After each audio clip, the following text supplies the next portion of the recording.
los encuentros entre buscadores, yo he podido asistir a todos menos al del mes de abril. Se han ido desarrollando con absoluta normalidad. Las intervenciones que ha habido han sido simplemente espectaculares y el hecho de que yo intervenga se debe exclusivamente a que Concha ha utilizado su tráfico de influencia. Se ha aprovechado de que somos muy amigos, y a partir de ahí pues me ha convencido de que podría ser de interés el que compartiera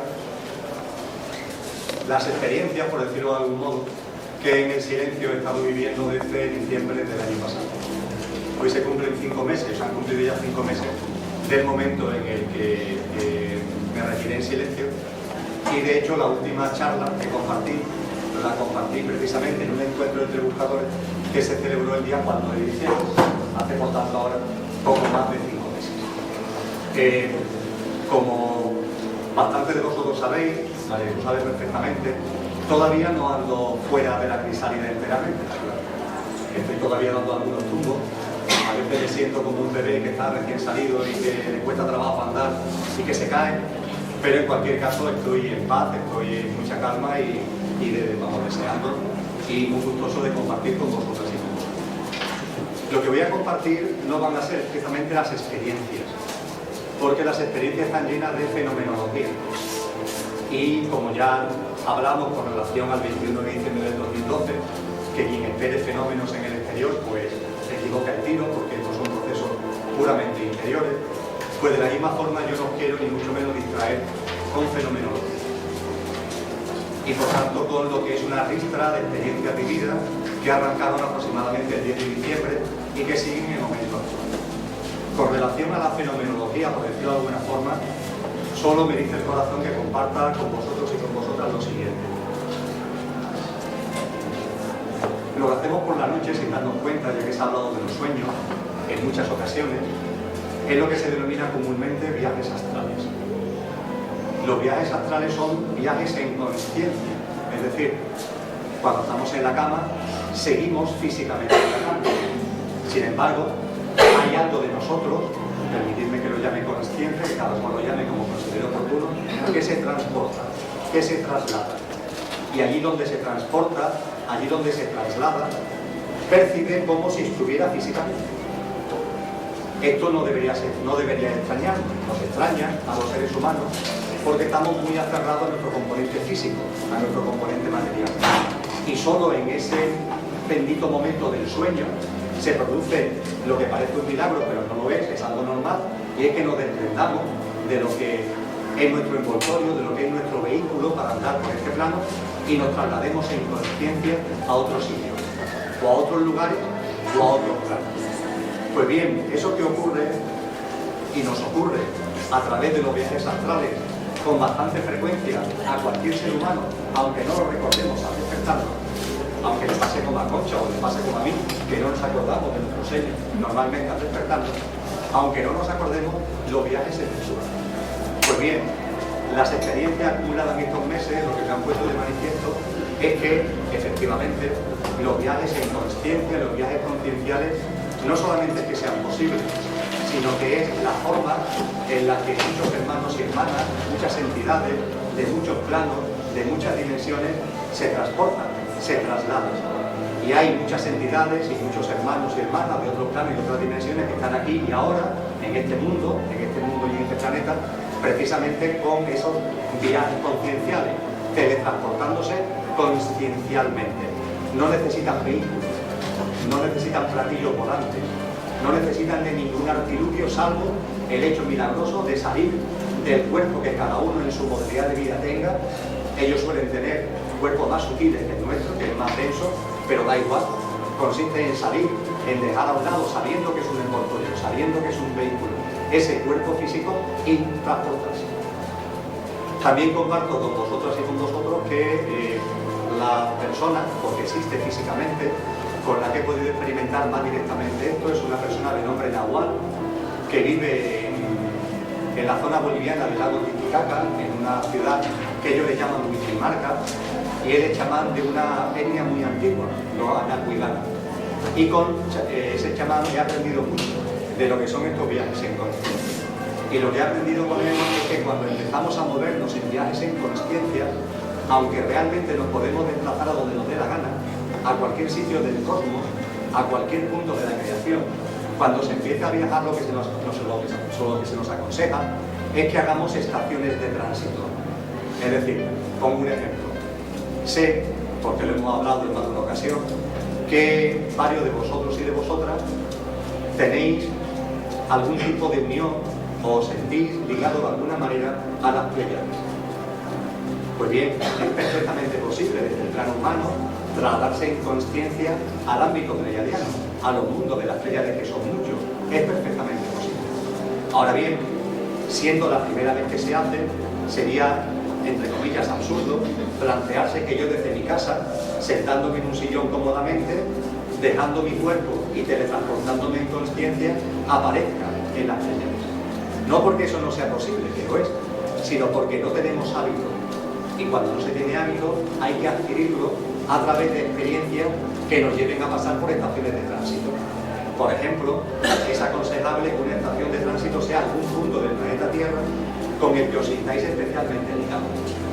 Por ejemplo, Nahual me comentaba a mí, Emilio, trasládate aquí, a Dinamarca con nosotros, y desde allí trasládate a donde tú quieras. Pero como primera estación de tránsito, vente aquí, a un punto del propio planeta. Y una vez que estás aquí, trasládate a donde tú consideres oportuno, pero también buscando estaciones de tránsito. Mi siguiente lugar de tránsito, por ejemplo, fue el Sol, fue donde me sentí llamado. Y así empecé una serie de viajes, donde lo de menos es el fenómeno. Lo de menos es con quién te encuentras, con quién hablas, lo que ves. Quedaría para escribir una novela que parecería auténticamente de ciencia ficción. Pero eso es lo de menos. Lo más importante es lo que vas viendo, lo que vas interiorizando, lo que vas encontrando y la paz y la armonía que uno va localizando en esos mundos. La paz y la armonía que también la nuestra, con independencia de que por distintas razones en la humanidad actual haya todas las tensiones que conocemos perfectamente. Con este tema de fondo lo que quiero compartir son fundamentalmente, por decirlo de algún modo, los mensajes. Por decirlo de algún modo. Y dicho esto, en el encuentro entre buscadores de marzo, a raíz de las intervenciones que allí hubo, tuve una intervención corta. No es como esta, que va a ser larga, porque no va a haber otra forma que comparta lo que quiero compartir en estos momentos. Tuve una intervención corta. Y en esa intervención corta manifesté de corazón lo que en ese momento todavía me llevaba a estar en silencio. Y era, dicho coloquialmente, las dudas. Las dudas acerca de si es conveniente o adecuado compartir. O si es más conveniente y adecuado vivir en silencio, recluirse en el interior y hacer el camino desde el propio proceso interior y punto. En ese sentido, quiero comenzar en sentido estricto lo que quiero compartir diciendo que no, mi propósito en absoluto es cambiar nada ni a nada. Si algo he aprendido en estos meses es la auténtica imbecilidad que supone ese deseo, esa idea de cambiar algo o de cambiar a algo. No hay que cambiar nada, no hay que cambiar a nadie. Y la razón es extremadamente sencilla. Toda la creación, todo el cosmos, todo el planeta Tierra, toda la humanidad, cada ser humano y nosotros mismos, aunque no nos percatemos, estamos en evolución. Una evolución que es velocísima, que se traslada, que se mueve a una velocidad inimaginable. Todo está en una enorme evolución. Y la evolución es tan rápida y tan veloz que la idea de cambio es simplemente una sola. La idea de cambio surge desde nuestro aferramiento a lo material, a lo físico, a lo coico, cuando no percibimos la velocidad de la evolución. Todo evoluciona con una enorme rapidez, pero enorme. Y la actitud lógica y natural es simplemente, con calma, esperar que las cosas se vayan desenvolviendo. Y cuando hablo de las cosas también hablo de nuestra propia vida. En paz, en armonía, sabiendo que hay algo en el cosmos, que es el amor, que todo lo empuja a una enorme velocidad de evolución y que hace que todo vaya precisamente fluyendo, refluyendo y confluyendo en algo que es perfecto. Nosotros, sin embargo, no nos damos cuenta de eso. Para que me entendáis quizá con un ejemplo, nuestros sentidos físicos no se dan cuenta de que el planeta Tierra está permanentemente moviéndose a una enorme velocidad. No nos damos cuenta. pero sabemos por la ciencia que es así. Igualmente sabemos que el planeta Tierra está permanentemente girando en torno al Sol, a una enorme velocidad. Y sabemos que incluso el Sol y el sistema solar están permanentemente viajando a una enorme velocidad por la galaxia. Todo eso lo sabemos porque nos lo dice la ciencia, no porque lo sintamos. Nuestros sentidos físicos no se enteran. Pues bien, nuestros sentidos conscienciales, como lo hemos limitado a los corpóreos mentales, tampoco se dan cuenta de que todo está en una evolución que es enormemente rápida, que es enormemente veloz. No nos damos cuenta de ello, nos aferramos a nuestro componente egocéntrico, físico y material, y a partir de ahí nos inventamos algo que es una pura ficción, la idea del cambio. Y no solamente la idea del cambio, sino que las cosas tienen que ser como yo quiero que sean y cuando yo quiero que sean. Es como algo tan estúpido como si ahora, en el mes de mayo avanzado en Sevilla, pues lo que pretendemos es que mañana sea un día de invierno. O en un día de invierno nos ponemos junto a un naranjo de cualquiera de las calles de Sevilla a darle grito porque queremos que le brote el azar. Seguro que le va a brotar el azar, seguro. Porque nada es estático, porque todo está en evolución.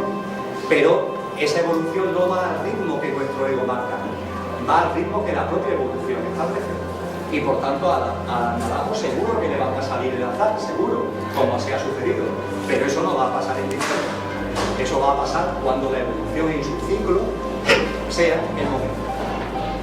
Igualmente, y de la misma manera que no tengo ni se me pasa por la cabeza ninguna idea de cambio de nada ni de nadie, también os digo con franqueza que no tengo ninguna intención de ayudar a nadie. Ninguna intención de ayudar a nadie. Para nada, para nada. Yo el primero he hablado mucho de ayuda. He percibido con claridad de que eso es otra invención del ego. Es otra ilusión de la mente. No hay que ayudar a nadie. Por algo muy sencillo. Porque dentro de esa evolución todo es exactamente como tiene que ser. El proceso que cada uno estamos viviendo en estos momentos, cada uno de los que estamos en esta sala, está en el momento evolutivo que le corresponde. Ni antes, ni después, ni mejor, ni peor, el que le corresponde. A partir de ahí, cuando ante algo que es simplemente perfecto, e incluso la palabra perfecto no lo abarca, cuando hablamos de perfecto es porque todavía estamos embarcados, yo el primero, en la dualidad. Hablar de perfecto supone pensar que hay algo imperfecto, pero realmente que no existe la imperfección, con lo que ni siquiera se puede hablar de perfecto. La cosa simplemente es que son, es, y ese es lleva implícita la perfección, pero no es ni necesario recalcarlo, porque es que no existe la imperfección. Todo es, acontece, y todo acontece en nuestro lenguaje que todavía utilizamos perfectamente, fluyendo, refluyendo y confluyendo en la perfección de cualquier cosa. Desde ese punto de vista, cuando a alguien se le pasa por la cabeza ayudar, lo que está haciendo es, desde la vanidad del ego, es interferir. Está interfiriendo el fluir y el refluir natural. Con lo que tenemos que quitarnos de la cabeza la idea de cambio, la necesidad del cambio, nos tenemos que quitar de la cabeza la necesidad de ayudar. Y entonces la gran pregunta que quedó abierta en el encuentro que tuvimos en marzo, que bueno, entonces ¿qué hacemos? ¿Qué hago? Esto se va a convertir en algo muy aburrido. Si no hay que cambiar nada, ni a mí mismo, ni a los que me rodean, ni las cosas, ni el mundo, y además no tengo que ayudar a nadie, ¿qué hago? La respuesta es tan sencilla como problemática para nuestra naturaleza egocéntrica, a la que todavía estamos muy aferrados. La respuesta es vivir. ¿Qué es lo que tenemos que hacer? Vivir. Vivir viviendo. Vivir viviendo. ¿Y qué significa vivir viviendo? Pues significa que en la medida de lo posible, digo en la medida de lo posible porque a todos nos cuesta trabajo, no hagamos programaciones mentales de nuestra vida. Hombre, todos tenemos una agenda, tenemos una serie de cosas que están marcadas en el calendario, pero en la medida de lo posible que eso sea lo más reducido. De modo y manera que la programación mental no nos llene la vida y que permitamos que la vida fluya. Y ante los hechos, los acontecimientos, las situaciones que la vida vaya poniendo por delante, actuamos. Pero no ante las cosas que yo mentalmente programo, sino ante las cosas que la vida me va poniendo por delante. Que la providencia nos va poniendo por delante. Y ante esas cosas actuamos. ¿Y cómo actuamos? Lo hemos compartido muchas veces en estos encuentros, en frecuencia de amor. Es tan simple como, ante las 1000 cosas que nos suceden cotidianamente de instante en instante, estar en frecuencia de amor. Y que nuestra actitud ante esas cosas sea la del amor, sencillamente la del amor. Cuando se vive viviendo, se permite que la vida fluya y uno va atendiendo las cosas que la vida va poniendo por delante, sin ponerle color, sin decir, pues esto me gusta, esto no me gusta, esto es positivo, esto es negativo, esto es agradable, esto es desagradable. Olvidarnos de eso, aceptar maravillosamente, sin ponerle ningún tipo de apostilla, de apellido, las experiencias, los hechos que la vida nos va poniendo por delante y vivirlas en frecuencia de amor. Cuando esto se va desplegando, se consigue algo que es maravilloso y que en quien mejor he encontrado la expresión de su contenido es en la que en este plano hemos llamado a la Madre Teresa de Calcuta. La Madre Teresa de Calcuta abordó el vivir viviendo como pocas dimensiones espirituales encarnadas en seres humanos la han abordado. Y la Madre Teresa de Calcuta habló incluso del vivir viviendo ligado a la santidad. Es más, llegó a decir algo que comparto desde el corazón en estos momentos. Vivir viviendo significa afrontar lo que la vida va poniendo por delante sin cuestionarlo, sin ponerle apellidos de negativo o de positivo, y desde nuestros dones y talentos. Desde nuestros dones y talentos. Todos tenemos unos determinados dones y talentos. Todos. Y no hay dones y talentos importantes y dones y talentos secundarios. Son todos igualmente importantes. Hay personas que tienen una enorme capacidad, Juan Carlos, permíteme que te mire, para, con una enorme rapidez de reflejo, hacer que los demás brote la alegría y brote la risa. Tienen esa capacidad natural. Eso es un don. Hay personas que tienen el don natural, por ejemplo, de cantar. Hay personas que tienen dones naturales de otro tipo, de otra tipología. No me quiero cansar, todos lo sabemos. Las personas que hacen bricolaje, los que les salen magníficamente cualquier trato de cocina, etcétera, etcétera, etcétera, etcétera, etcétera.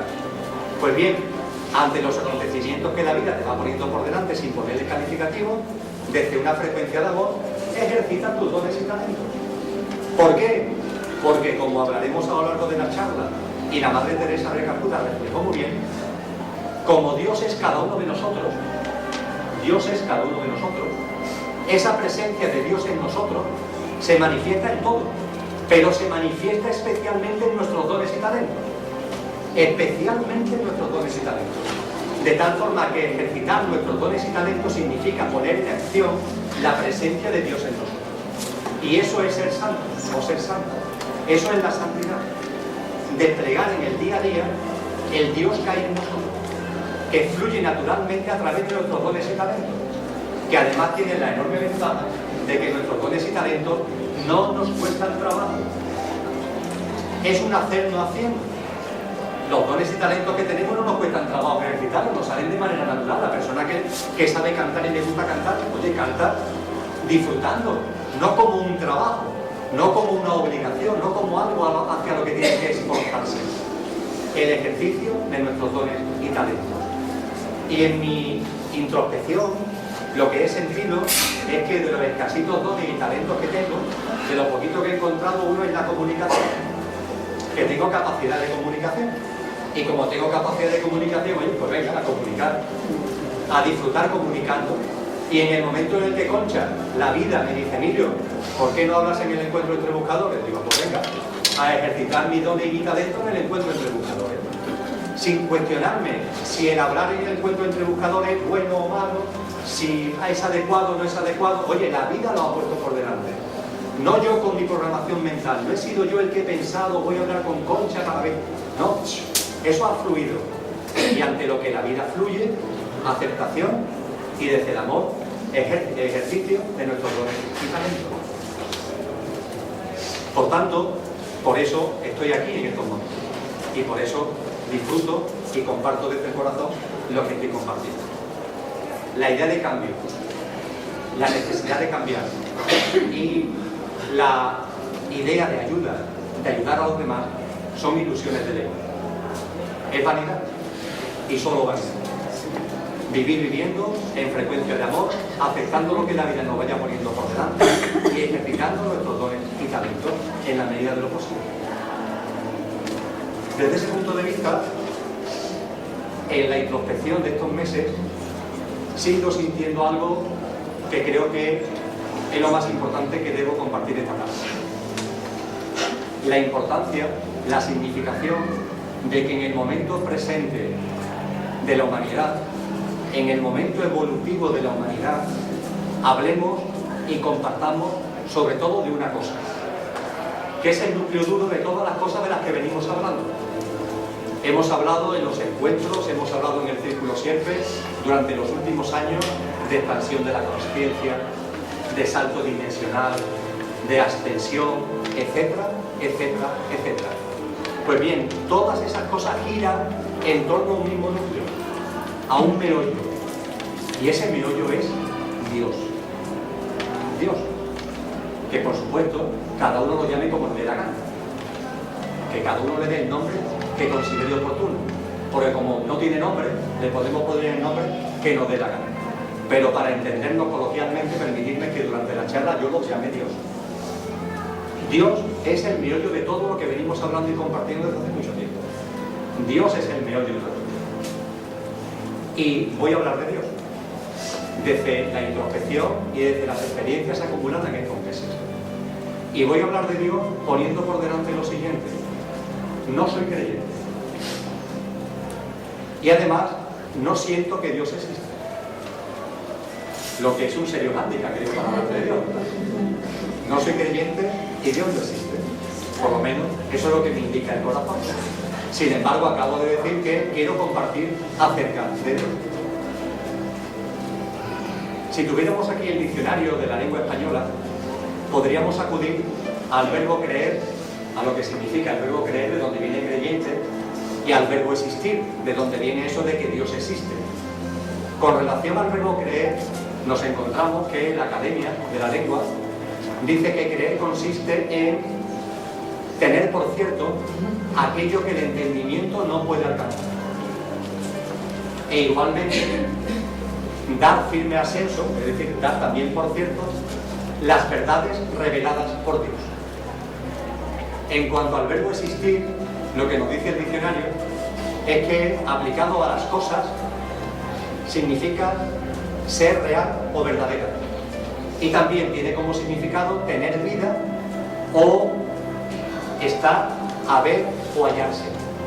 Estos son los significados de creer y de existir.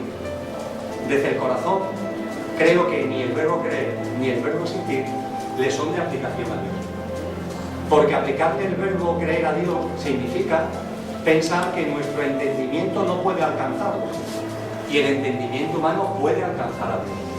Porque Dios es intrínsecamente nosotros mismos. Con lo que es simplemente imposible que no podamos entender aquello que es precisamente nosotros. Dios es cada uno de nosotros. Y nuestro entendimiento, no la racionalidad, el corazón, nuestra sensibilidad y otros muchos dones y talentos que tenemos, permiten el entendimiento de Dios. Y por otra parte, no es posible que haya una revelación de verdades de Dios hacia nosotros, porque hablar de una revelación significa que Dios está allí y yo estoy aquí, y eso no es así, porque no hay separación, no hay ruptura, no hay desunión. Por tanto, el verbo creer y la expresión creyente no le es de aplicación a la vida. Y en cuanto al verbo existir, idem de idem. Dios no es una cosa.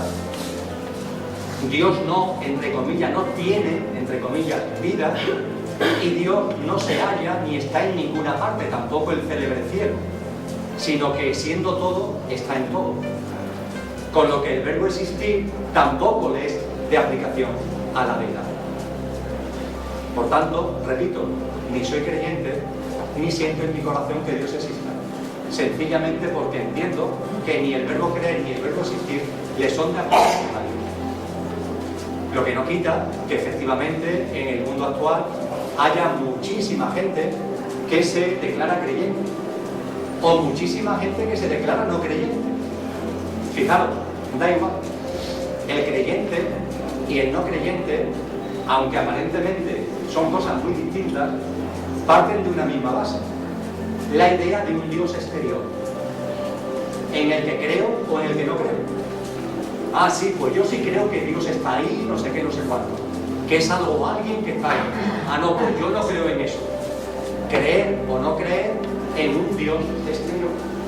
Y Dios no es exterior. No es exterior.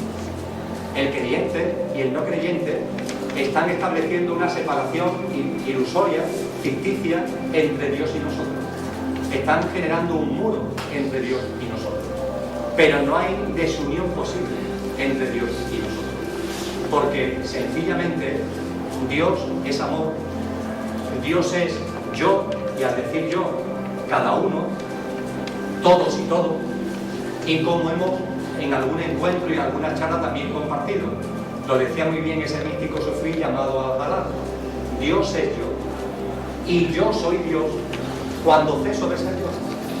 Cuando ceso de ser yo. Es decir, cuando dejo de una vez de estar aferrado a una naturaleza egocéntrica, a un ego, que es realmente lo que hacemos en nuestra vida cotidiana. Nos quitamos de la identificación del ego, nos dejamos de aferrar a una naturaleza egocéntrica y permitimos entonces sí que Dios sea yo y yo sea Dios. Eso significa tomar conciencia de nuestro ser verdadero y de nuestra naturaleza esencial, que es radicalmente divina, radicalmente divina. A partir de ahí, creo que ha llegado el momento en el que me detenga en un pasaje de los Evangelios que en estos meses me ha llamado mucho la atención y que por sincronía me ha llegado por muchos sitios, por muchos lados, hasta el punto de que un libro que me llega rebotado y como aconsejado desde fuera, incluso resulta que para eso lo tiene en casa. Y cuando hablo del libro, pero si el libro está aquí, un montón de confluencias, de sincronicidades que han puesto por delante la famosa, muy famosa parábola del hijo pródigo, de la que todos hemos oído hablar y sobre la que hay magníficos libros escritos. La parábola del hijo pródigo. Todos creo que recordamos los elementos fundamentales de la parábola, que es muy cortita. Un padre que tiene dos hijos, el mayor y el menor. Es un padre con patrimonio y el hijo menor, hay un momento determinado que dice que se va de casa, que quiere vivir su vida, que le dé la parte que le corresponde de la herencia porque él se va.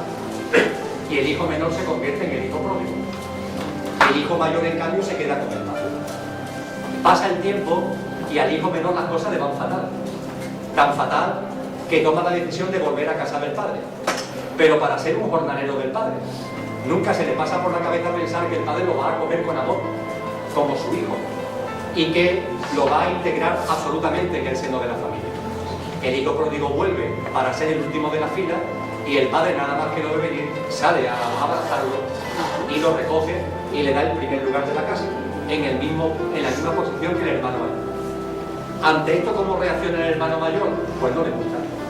El hermano mayor, que ha estado con el padre, le echa en cara al padre: bueno, y tú haces tanto festejo por el que se fue y ahora vuelve, y yo que me he quedado aquí contigo, nunca me ha hecho ningún tipo de fiesta.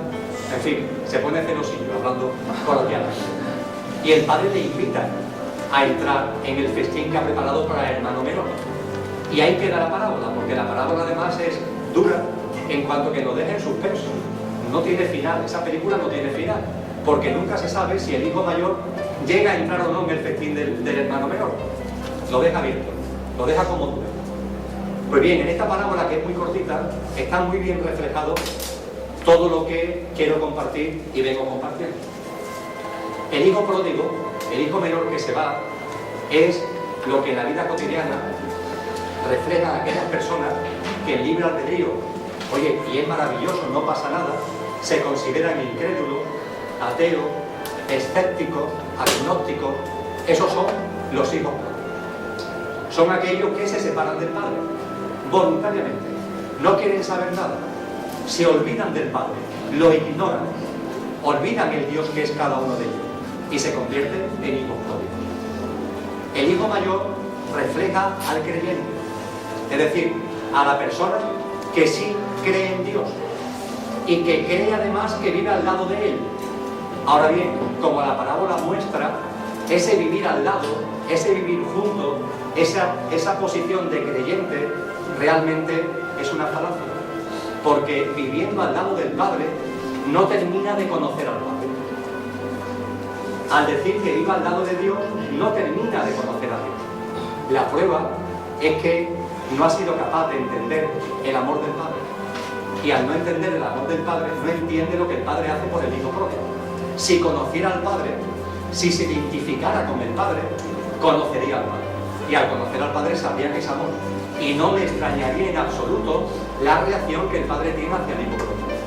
Es lo que le pasa a muchos creyentes, que viviendo cerca de Dios, cumpliendo, entre comillas, lo que creen que son sus reglas, sus mandamientos, sus normas, realmente lo que hacen es separarse, no identificarse de Dios. También establecen un muro. Es un muro distinto del incrédulo, pero es también un muro el que el creyente crea con relación al Padre, con relación a Dios.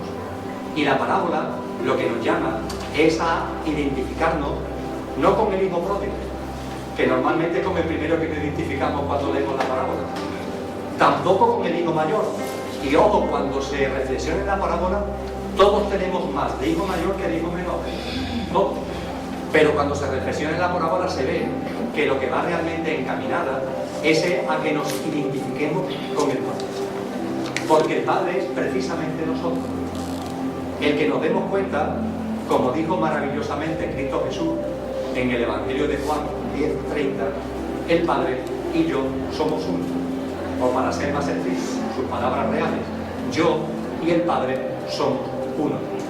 Pero eso que dice Cristo Jesús lo podemos y debemos decir todos los seres humanos, porque todos podemos decir también yo y el Padre somos uno.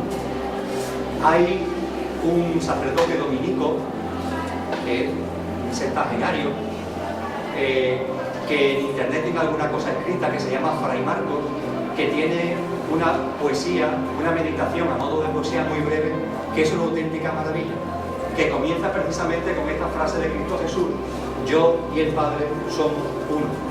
Y dice él a continuación, dice, tú también, y yo, y tú. Lo que pasa es que no te has dado cuenta. Eso es lo único que ocurre, que no nos hemos dado cuenta. Es un problema de toma de conciencia, que no nos terminamos de dar cuenta. Y al no darnos cuenta, no nos identificamos con lo que realmente somos. Y al no darnos cuenta, no percibimos nuestro verdadero ser y nuestra naturaleza esencial, que es divina. Cuando uno se identifica con lo que es decir, cuando uno se identifica con el Padre, al Padre se le puede ver el rostro de Dios. Hombre, quizá el verbo ver no es el más adecuado.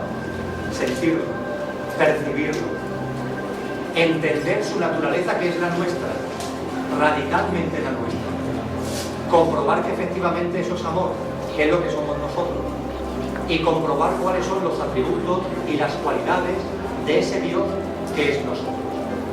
Y ese Dios que es nosotros, su naturaleza, es muy fácil de describir, muy sencillo de describir, sobre todo si antes le hemos dado un repasito a lo que los libros de Edgar Toll denominan la práctica de la hora. En la práctica de la hora, en el análisis del momento presente, Edgar Toll y otros autores nos llaman a diferenciar entre la dimensión superficial del momento presente y la dimensión subyacente del momento presente. ¿Qué es cada una de las cosas de estas dos dimensiones y en qué se diferencian? Muchos lo sabéis, me limito a recordarlo. La dimensión superficial del momento presente es lo que está ocurriendo aquí ahora. De instante en instante, esto está cambiando. Mis manos se están moviendo, mi cabeza, los abanicos están en movimiento, las posturas, nuestra forma de estar sentado en la silla. Estamos permanentemente en cambio. El ruido que hay en la calle, todo está en mutación. El momento presente se caracteriza por su inestabilidad. Muta de instante en instante. Pero esa es la dimensión superficial del momento presente. El momento presente tiene una dimensión subyacente. La dimensión subyacente es aquello que no muta, aquello que es inalterable. ¿Qué es aquello que es inalterable? Pues aquello que cuando hemos entrado en esta sala y cuando salgamos de ella no habrá mutado en absoluto. Habrá permanecido exactamente igual. ¿Qué es eso? Pues el maravilloso hecho de que vivimos, de que somos. Vivimos y somos cuando entramos en la sala y cuando en un par de horas salgamos, seguiremos viviendo y siendo. En la dimensión superficial del momento presente habrán cambiado multitud de cosas, pero algo no habrá mutado. Que aquí estoy, que soy, que somos, que vivimos. Esa es la dimensión subyacente. Esa dimensión del subyacente y superficial del momento presente es aplicable a nuestra vida. Nuestra forma física, nuestra corporidad, nuestros sentidos corpóreos mentales, las cosas que acontecen en el día a día, esa es la dimensión superficial de nuestra vida. Pero nuestra vida tiene una dimensión subyacente, que es precisamente aquella que va a seguir incluso cuando nuestro cuerpo físico deje de vivir. Cuando nuestro cuerpo físico deje de tener funcionalidad, la dimensión superficial mutará. Tan mutará que haremos el tránsito a otro plano. Pero algo no mutará. Y es que nosotros seguiremos siendo yo, lo que realmente somos, nuestro ser verdadero, transitando a otro plano. Por tanto, en el ser humano también se da esa dimensión superficial y esa dimensión subyacente. Y todo, y el ser humano, somos una manifestación evidente y patente de la divinidad. Y la divinidad, que siendo yo es todo y todos, también, dicho en nuestro lenguaje de tercera dimensión, también tiene una dimensión superficial y una dimensión subyacente. También. La naturaleza de Dios, que es la nuestra, tiene una dimensión superficial y una dimensión subyacente. ¿Cuál es la dimensión subyacente de la divinidad? Pues algo que a Concha le gusta compartir mucho, porque ella lo siente en su corazón. Ha percibido ese atributo de la dimensión subyacente de la divinidad. El no ser, el vacío, la nada, la transparencia.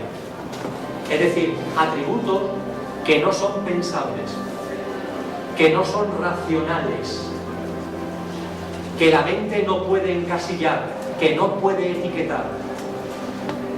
Ese no ser, no nombre, vacío, nada, una nada que es todo, un vacío que es plenitud, pero que es vacío, transparencia completa, está en la dimensión subyacente de la divinidad. En la dimensión subyacente de la divinidad está la omnipotencia. Pero la omnipotencia no es el poder, ni el tener, ni el conseguir cuanto se quiere. La omnipotencia del no ser es la omnipotencia derivada de no necesitar nada, de no querer nada. Hay mayor poder que eso. No necesitar nada, no querer nada, no desear nada. Así es como realmente se tiene todo, no necesitando absolutamente nada. La omnipotencia, la inabarcabilidad, no es que sea infinito, el vacío es inabarcable. La instantaneidad, no es que esté fuera del tiempo y del espacio, es que todo en esa dimensión subyacente es instantáneo. Y la dimensión subyacente es quietud. Una quietud que es mucho más que la paz. Es la quietud completa, la quietud plena, la armonía en su máxima expresión. Es la simplicidad. Es en definitiva lo real, lo increado. Esa es la dimensión subyacente de Dios, que como es cada uno de nosotros, también es la nuestra, también es la nuestra. Eso sí, además de la dimensión subyacente, Dios tiene una dimensión superficial. Hay corrientes espirituales que a la dimensión subyacente lo llaman lo inmanifestado, lo invisible, y a la dimensión superficial lo llaman lo manifestado. ¿Y lo manifestado qué es? Pues todo aquello que le podemos poner nombre o podemos nombrar. Todo lo que nuestros sentidos físicos pueden percibir, todo lo que nuestra mente puede ver o puede intuir, todo ese cosmos, toda esa creación, todo eso es el mundo y el ámbito de lo manifestado, que también es Dios y es su dimensión superficial. Ahí está lo creado, porque la dimensión subyacente es lo increado. Ahí está lo infinito, porque la dimensión subyacente es inabarcable. Ahí está el ser en la dimensión superficial, porque en la dimensión subyacente está el no ser. Aquí está la eternidad en la dimensión superficial, porque en la dimensión subyacente no es que esté la eternidad, está la instantaneidad. Si en la dimensión subyacente está la simplicidad, en la dimensión superficial está la diversidad. La diversidad dentro de la unidad, pero es una diversidad aparente, en esa mutación constante en la que está la dimensión superficial. Todo eso constituye la dimensión superficial del Dios que es cada uno de nosotros. Y esto lo comparto no para aburriros, ni para dar una charla de teología, sino porque tiene unas enormes repercusiones en nuestra vida cotidiana. Enorme, porque es lo que somos.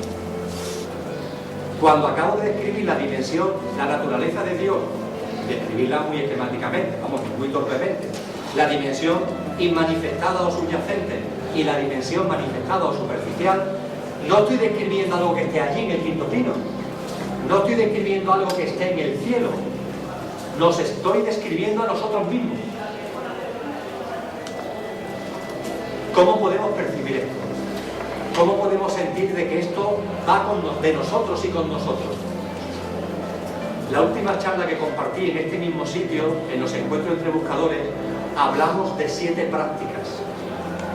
La práctica de vida sencilla, la práctica de la libertad sin miedo, la práctica del silencio, etc. La práctica del aquí y ahora, la práctica de la meditación. En total fueron 7. Que nuestro amigo Armando, que anda por aquí, ha hecho una preciosa película documental montando escenas de la película con esas 7 prácticas y que está disponible en internet. Pues bien, lo que comparto en estos momentos es lo siguiente. Cuando realizamos, por ejemplo, la práctica del aquí y ahora, cuando cualquiera de nosotros está sintiendo en su interior la importancia de vivir en el aquí y ahora, ¿qué es lo que está pasando en nuestro interior? Lo que está pasando es que estamos recordando que Dios es nosotros. Estamos recordando nuestra naturaleza divina y esencial. Y como la dimensión subyacente de nuestra naturaleza divina y esencial es la instantaneidad, en esta dimensión superficial en la que nos estamos moviendo, lo que nuestro corazón nos pide es vivir en el aquí y ahora, porque es lo que más se aproxima a nuestra naturaleza esencial. Cuando en esta dimensión superficial, cuando en nuestro día a día lo que sentimos, por ejemplo, es la necesidad de buscar espacios de silencio, lo único que está ocurriendo es que estamos recordando nuestra naturaleza esencial y divina, que como en su dimensión subyacente es silencio, es quietud. Nosotros en nuestra dimensión superficial lo que queremos es acercarnos a esa quietud que forma parte de nuestra naturaleza subyacente divina. Y así podríamos seguir. Es decir, lo que en nuestra vida cotidiana, como consecuencia de nuestra expansión conciencial, de nuestro proceso evolutivo, estamos sintiendo, tiene nombre. Tiene nombre. Lo que estamos sintiendo es ni más ni menos, es que al recordar nuestra naturaleza esencial, queremos que nuestra vida se aproxime cada vez más a esa naturaleza esencial y divinal que tenemos. Es así de sencillo. Con lo que la importancia de prácticas como la de la vida sencilla, habrá algo más simple que el vacío, algo más simple que esa dimensión subyacente de la divinidad, que es la simplicidad plena. Pues cuando nos vamos acercando a esa dimensión subyacente, a nuestra auténtica naturaleza, brota de nuestro corazón lo que nos dijo San Francisco de Asís: necesito poco y lo poco que necesito lo necesito poco. ¿Quién puede decir de corazón que necesita poco y que lo poco que necesita lo necesita poco? Pues una persona, un ser humano que está recordando su naturaleza divina. Porque esa naturaleza divina es la simplicidad absoluta. Y esa simplicidad absoluta tiene la omnipotencia de no necesitar nada, de no querer nada. Y los seres humanos que eso lo empiezan a sentir interiormente la necesidad de desalojar muchas cosas, de vaciarse, de desasirse, de dejar a un lado tantas capas y tantos líos en las que nos hemos metido. Eso es consecuencia de un proceso conciencial maravilloso en el que estamos recordando lo que realmente somos, que Dios es cada uno de nosotros. Ahora bien, en nuestro proceso evolutivo, todavía esto lo solemos olvidar. Todavía olvidamos con frecuencia que Dios es intrínsecamente cada uno de nosotros. Y con demasiada frecuencia nos instalamos en la idea de un Dios exterior. Un Dios que no es nosotros. Un Dios que está allí separado de mí. Y permitirme que durante unos minutos ponga en común, todos lo sabemos, pero que ponga en común las consecuencias que esto tiene. Que no son consecuencias teóricas, sino prácticas en nuestra vida. Porque, como voy a intentar compartir, la separación de Dios, la separación de nuestra naturaleza divina, es la causa y el origen del sufrimiento. El sufrimiento humano no tiene otra razón de ser, no tiene otro origen ni otra causa que la separación, eso sí, en libre albedrío, como consecuencia de nuestro proceso evolutivo, de la separación que estamos haciendo de nosotros mismos, es decir, del Dios que es cada uno de nosotros. A eso voy. Para llegar a ese punto, vuelvo a la idea del Dios exterior. Cuando nos instalamos, creyendo o no creyendo, me da igual, en la percepción de Dios separado de mí, eso hace que inmediatamente nos olvidemos de nuestro verdadero ser y de nuestra naturaleza esencial y divina. Se produce el gran olvido. Olvidamos lo que somos. Y unido a ello, al olvidar lo que somos, olvidamos igualmente y no percibimos la felicidad que es nuestro estado natural. Porque nuestro ser verdadero vive en la felicidad. Su estado natural es la felicidad. Pero claro, al instalarnos en una percepción del Dios exterior, olvidamos nuestra naturaleza divinal y nuestro verdadero ser y no percibimos la felicidad que está permanentemente en nosotros. Y esto tiene consecuencias. La primera, como hemos olvidado lo que somos, nos identificamos con lo que no somos. Nos identificamos con lo material, con lo físico, con lo corpóreo. Nos identificamos con el cuerpo físico, nos identificamos con nuestros sentidos corpóreo-mentales, con nuestros pensamientos, con nuestras emociones, y con un ego y con una naturaleza egocéntrica que van íntimamente asociados a todo lo anterior, a ese físico y a eso material. Nos identificamos radicalmente con ese ego y con esa naturaleza egocéntrica. Y en más, al identificarnos con una naturaleza que no es la nuestra, que es divinal, al identificarnos con la naturaleza egocéntrica, inmediatamente sucede algo más, que es tremendo. No percibimos nuestro verdadero ser, no percibimos nuestra naturaleza esencial y divina, nos identificamos con un ego, nos identificamos con una naturaleza egocéntrica, y esa naturaleza egocéntrica, ¿a qué nos llama? A lo que hacemos todos los días, la búsqueda del bienestar. Nos lanzamos hacia afuera de nosotros mismos buscando el bienestar. Que vamos a reconocerlo, es lo que hacemos todo el día, desde que nos levantamos hasta que nos acostamos y también cuando estamos durmiendo. Buscar el bienestar. Como no percibimos la felicidad que es nuestro estado natural, nos lanzamos fuera a buscar, fuera de nosotros mismos, al mundo, hacia los demás, a buscar el bienestar.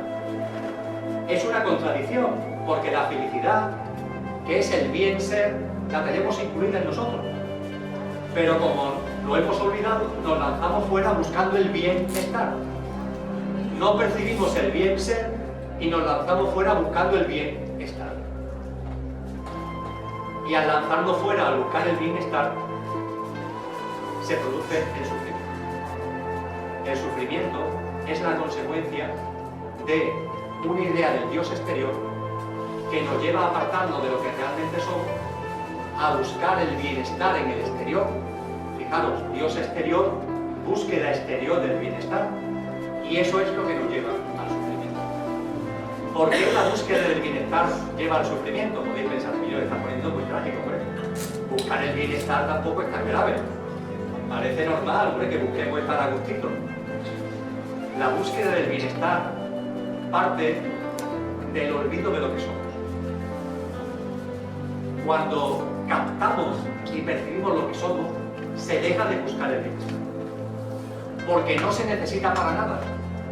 Porque se percibe la felicidad y el bien ser que intrínsecamente somos. Y al percibir eso, el bienestar es un pobrísimo sucedáneo de esa felicidad. Pero pobrísimo. Y ese bienestar no lo deseamos para nada. El bienestar, además, es una especie de trampa. Y si tengo tiempo, ya estamos entrando en la parte final, me gustaría compartir esa trampa a través de una imagen. Una imagen que yo creo que todos tenemos en la cabeza y que fue diseñada hace mucho tiempo, mucho tiempo, para que los seres humanos no olvidemos lo que ahora vamos a compartir aquí. Pero sin embargo lo hemos olvidado. Esa imagen es toda una alegoría. Esa imagen es la imagen de la diosa justicia. Yo creo que todos tenemos la imagen de la justicia más o menos en la cabeza, o la recuerdo. La diosa justicia que tenemos en la cabeza viene del mundo romano, que a su vez proviene del mundo griego, que a su vez viene del mundo egipcio y que hunde sus raíces en culturas muy antiguas.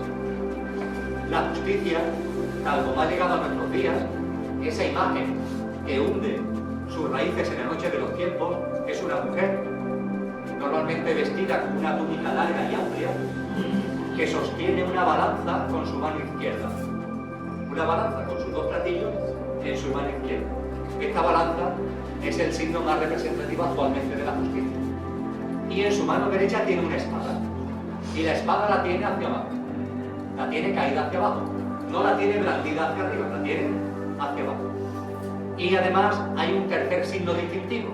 Además de la balanza y además de la espada, hay un tercer signo distintivo. Esa señora tiene una venda en los ojos. Tiene los ojos vendados. Esta imagen es una alegoría maravillosa de lo que voy a compartir. Y fue diseñada para que no olvidáramos lo que vamos a compartir ahora. El ser humano se ha instalado en la experiencia dual. Desde nuestro olvido de lo que somos, nos hemos instalado en una naturaleza egocéntrica. Esa naturaleza egocéntrica nos lleva a buscar el bienestar desde una perspectiva de experiencia dual. ¿Qué significa esto de experiencia dual? Que ante todo lo que sucede en el día a día, lo etiquetamos de bueno o de malo. Todo, positivo o negativo, agradable o desagradable, bueno o malo, me gusta o no me gusta, bienestar o malestar, todo. Nos hemos acostumbrado a poner siempre un sello a lo que sucede, una marca dual, en base a un dualismo. Pues bien, esa balanza, con sus dos platillos, representa la experiencia dual en la que vive el ser humano, que por eso tiene los ojos vendados, porque al vivir en esa experiencia dual vive ciego, vive viviendo una ficción, un sueño, como decía Calderón de la Barca, vive en una ensoñación, la ensoñación de la experiencia dual. ¿Y qué es lo que hacemos? Que en nuestro día a día, las cosas que nos suceden, las vamos poniendo en el platillo de la izquierda o en el platillo de la derecha.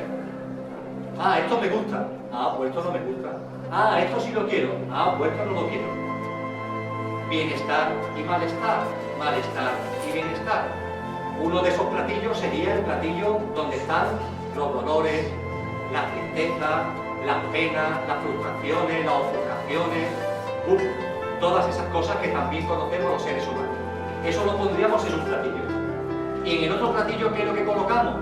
Las alegrías, los buenos ratos, el placer, las cosas agradables, etcétera, etcétera, etcétera. Eso iría en el otro platillo. Y pensamos que un platillo y el otro son muy distintos.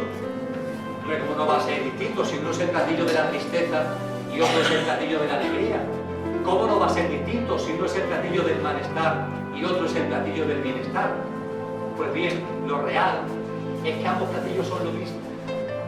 Lo real no lo vemos porque tenemos los ojos vendados, metidos en la experiencia dual.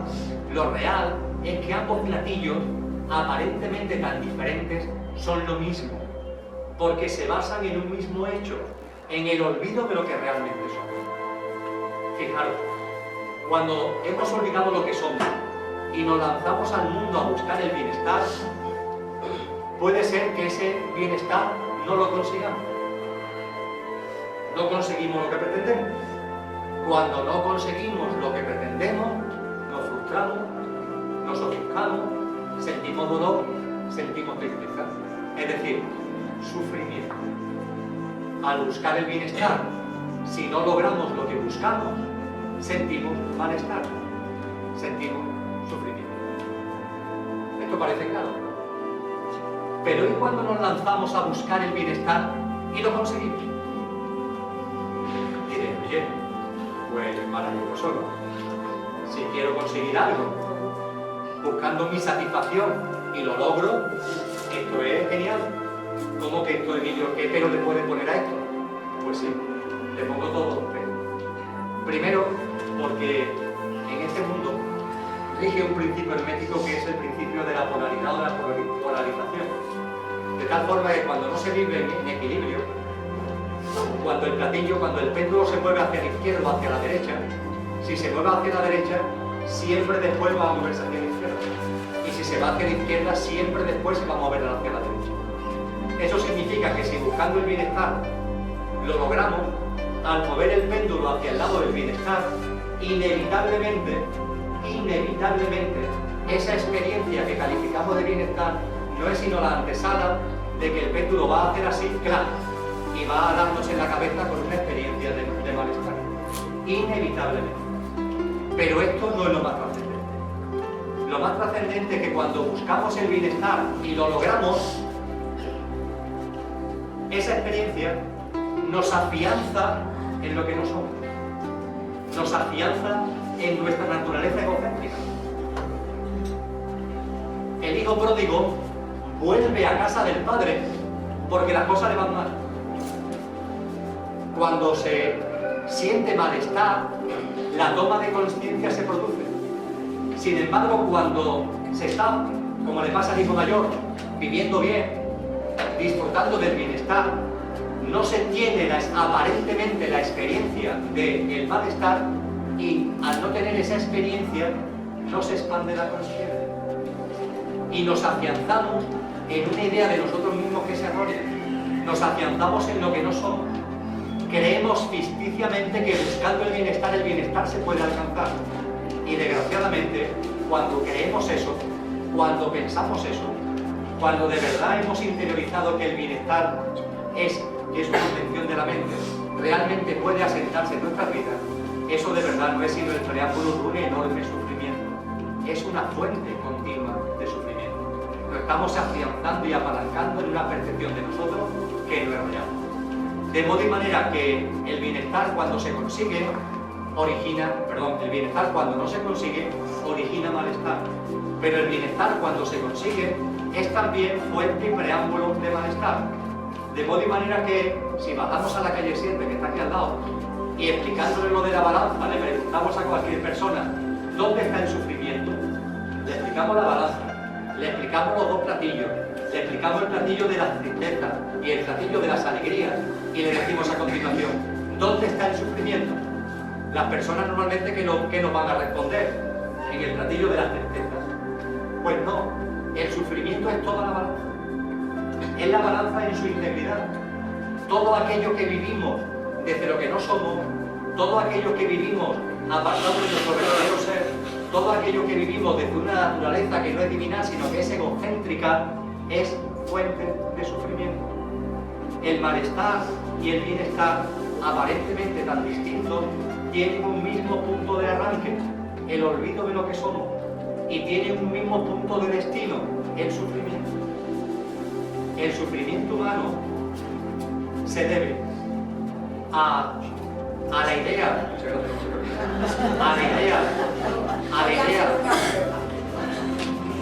el sufrimiento humano se debe a la idea de un Dios exterior y a la búsqueda de bienestar. Lo vuelvo a decir, pero me lo difícil. La idea de un Dios exterior y la búsqueda del bienestar son el origen y la causa del sufrimiento. Cuando esto se percibe, la venda se quita, la venda desaparece. Pero claro, para percibir esto, la espada que está caída, la espada simboliza la razón. Y esto no se puede percibir desde la razón. Esto no se puede percibir desde la intelectualidad. Esto hay que percibirlo desde el corazón. No por casualidad, la balanza está al lado del corazón. Hay que percibirlo desde el corazón. Y para eso la espada de la razón tiene que estar bajada. Nos tenemos que rendir. Tenemos que aceptar. Tenemos que dejar al ego a un lado. Y cuando eso se produce, cuando bajamos la razón, cuando nos olvidamos de la racionalidad y nos centramos en el corazón, y entendemos y vemos que la experiencia dual es una ficción de la mente y del ego, y que las experiencias no son ni buenas ni malas, que la vida no se puede catalogar, que lo que tenemos que hacer es permitir que la vida fluya, influir en la vida, ejercitando nuestros dones y talentos desde el amor en esa vida que está fluyendo. En ese momento la venda se cae y entonces se produce nuestra transfiguración. La evolución llega a un punto culminante y la estatua de la justicia se convierte en otra cosa. A ver si os suena en qué se convierte. Voy dando algunas pistas. La balanza de la experiencia dual, ya nos hemos salido de la experiencia dual. Nos hemos quitado la venda de los ojos y nos hemos salido de la experiencia dual. Y esta balanza se convierte en la sabiduría sobre lo real. No la ficción de la dualidad, sino la sabiduría de lo real. Ancestralmente, ¿cómo se ha representado la sabiduría? Con un libro. Con un libro. Desde Moisés, que bajó del monte con un libro, a el símbolo de la sabiduría, que es un libro. La balanza se sustituye por un libro. Y cuando la razón la hemos blandido, ya no tenemos la venda en los ojos, y la razón la hemos mandado al suelo, y se actúa desde el corazón, lo que sale de nosotros es luz. Y esa luz la alzamos como si fuera una enorme antorcha, como si fuera una enorme luz arriba, una enorme antorcha. La balanza se ha convertido en un libro y la espada abajo se ha convertido en una antorcha hacia arriba. ¿Os suena? Es la estatua de la libertad. Y los que diseñaron la estatua de la libertad sabían lo que hacían. Sabían que ahí está la formulación alegórica de la transformación de la diosa Justitia en la libertad. Y la libertad es sobre todo y fundamentalmente la ausencia de miedos. Para que la venda caiga, para que el corazón actúe, para encontrar lo que verdaderamente somos, para salir de nuestra naturaleza egocéntrica y captar nuestro verdadero ser, es imprescindible vivir en libertad. Y la libertad es la ausencia de miedo. Lo hemos compartido ya en charla hace mucho tiempo, ¿verdad? Fijaros, en nuestro idioma español, las palabras tienen mucho juego conciencial. Lo hemos utilizado muchas veces. No sé, por ejemplo, eso tan maravilloso de que la soledad es la edad del sol, lo cual habla mucho a favor de la soledad. Y otros muchos guiños que nos hace nuestro idioma. Pero permitidme que aquí me vaya al idioma inglés, para hablar de libertad y para hablar de miedo. La expresión libertad en inglés es una palabra que yo creo que conocemos la mayoría, que es freedom. Freedom, libertad. Este término tiene una raíz ancestral indoeuropea y su origen es una palabra indoeuropea cuyo significado, fijaros, es muy bello, es amar, amor, con lo que libertad procede de amor. Fijaros qué cosa más bella. Pero es que hay una cosa más curiosa todavía. De ese término inicial de raíz indoeuropea, al igual que surge la palabra libertad en inglés freedom, surge otra palabra que se construye gramaticalmente como contraposición a la otra, poniéndole una A por delante. Se le pone una A por delante y es lo contrario a la libertad. Esa palabra es afraid se escribe en inglés, que es lo antagónico a la libertad. Freedom y afraid. Free y afraid. La A por delante como contraposición. De modo y manera que en el inglés la palabra freedom tiene una contraposición en la palabra afraid. Y de la misma forma que freedom significa libertad, afraid significa miedo. Porque precisamente el miedo es lo antagónico a la libertad. Y la libertad es la ausencia completa de miedo.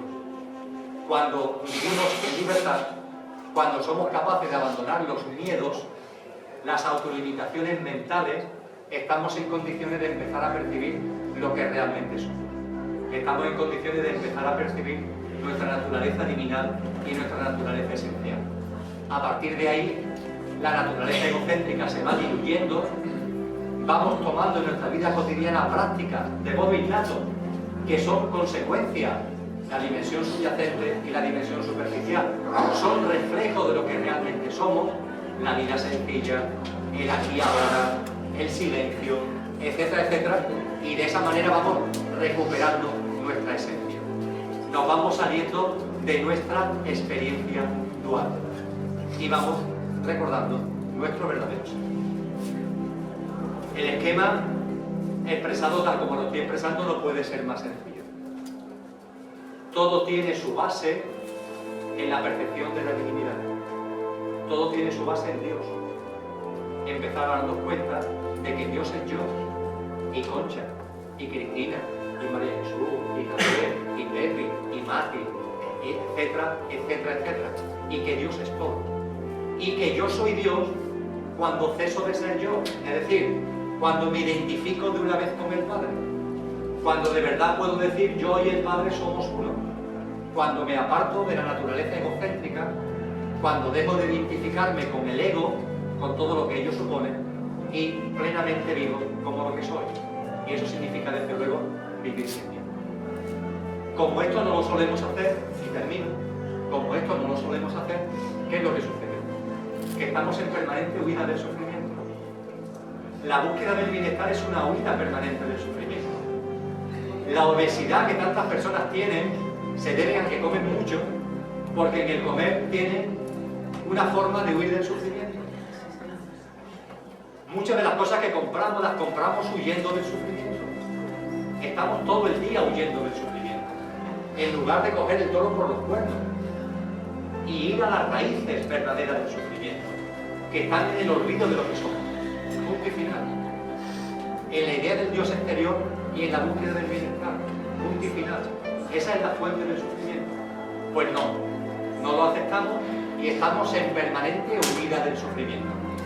Y como huimos del sufrimiento, en esa huida que es una permanente carrera adelante, que solo lleva a más sufrimiento, en esa carrera loca nos hemos inventado dos necesidades. La necesidad de hacer muchas cosas, lo propio del ego, y la necesidad del canso, que son dos ficciones del ego. La necesidad de hacer muchas cosas, cuanta más mejor para realizarnos en ellas, para realizarnos. Dios, que es yo, necesita realizarse en algo. Mi naturaleza divina necesita realizarse en algo. Mi naturaleza divina se expresará, se manifestará fundamentalmente a través de los dones y talentos en la vida cotidiana. Pero realizarse ¿a cuenta de qué? Lo cierto, lo real, es que no es necesario que hagamos nada, salvo vivir. Y hacemos cualquier cosa menos vivir. Y lo cierto es que no tenemos que construir, ni destruir, ni levantar, ni tirar, ni hacer, ni deshacer. Es que todo es que todo acontece, y en ese acontecer y en ese ser va implícita la perfección. Y cualquier cosa que hagamos es como querer hacer bricolaje, como yo que soy un torpo, queriendo hacer bricolaje en una casa que es sensación. Lo único que voy a hacer es estropear la casa. Pero a nuestro ego le resulta inadmisible la innecesidad de hacer. Y le resulta inadmisible porque su propia razón de existir se basa en la necesidad de hacer muchas cosas. Y al igual que nos instalamos en la necesidad de hacer, nos instalamos en la necesidad de cambio. Y como decía al principio, no hay nada que cambiar porque todo está en permanente evolución. Lo que tenemos que hacer es fluir. Permitidme un ejemplo. Es como si, para ir a Madrid, pudiendo o estando en el AVE, que nos va a llevar a 300 kilómetros por hora a Madrid, no nos damos cuenta que estamos en el AVE y decimos, hay que ver que tenemos que ir a Madrid, Dios mío, y tenemos que ir andando. Bueno, es como que andando. El AVE fluye, ¿no? No percibimos la facilidad, la simplicidad del fluir y nos empeñamos en ir andando. La idea de cambio es algo parecido. No fluimos en la evolución y al no fluir en la evolución nos inventamos una idea de cambio que es algo tan estúpido como pudiendo ir a Madrid en el AVE, ir andando. Y eso sí, después nos quejamos mucho, ¿eh? Hay que ver 500 kilómetros. Cuesta arriba, cuesta abajo, un día, otro día, fatiga, me duelen los pies, sudores. Pero vamos a ver, es porque en tu libre albedrío te da la gana de ir así. Es una invención de tu libre albedrío. Porque si te dejas fluir, eso no es necesario. Fluye en el AVE, fluye en la vida y permite que la evolución de la vida te lleve, que la brisa del amor te lleve. Permítelo y vive en él. Esto es lo que fundamentalmente quería compartir de la forma que Concha me ha pedido, la manera más breve posible. Estoy convencido que a lo largo de los próximos meses, de los próximos años, si la providencia así lo estima, tendremos ocasión de seguir contando. Muchas gracias. Así que tenéis la mano.